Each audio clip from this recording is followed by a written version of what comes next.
I'm Zim, and you're listening to the Helpful Photographer Podcast in collaboration with New York City Photo Safari. To register for a safari, please visit NewYorkCityPhotosafari.com.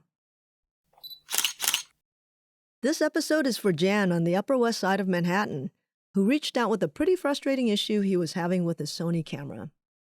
He noticed that no matter what, his camera would randomly change the focus point that he'd set.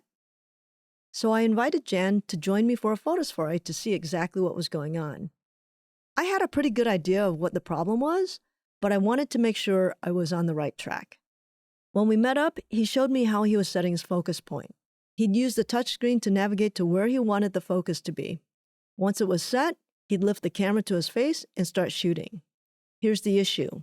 When he put the camera to his face, his nose would accidentally touch the screen before the sensor could turn off the LCD. Yes, that sensor I talked about in the last episode. This little bump was enough to shift the focus point, changing what he had just set. Funny enough, the first touchscreen camera I had would do the same thing, shifting my focus point just like Jan's.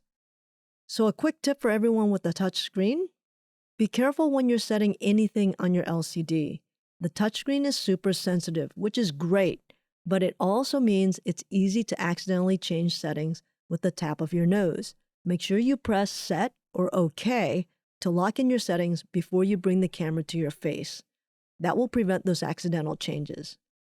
I hope that was helpful. Until next time, keep on shooting.